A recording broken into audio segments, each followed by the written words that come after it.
কালো কালারই কিন্তু ভালো লাগে, অন্যান্য কালার রং চঙে দেখতে ভালো লাগে, কালো কালারই বেশি দেখতে ভালো লাগে।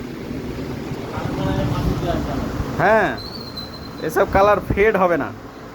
আজকে যেরকম 2-4 বছর পরে একই রকমই কালার দেখাবে।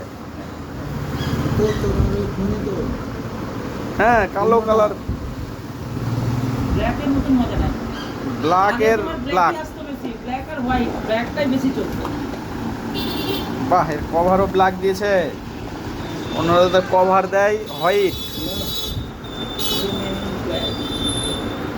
হ্যাঁ এটা কত পড়ছে?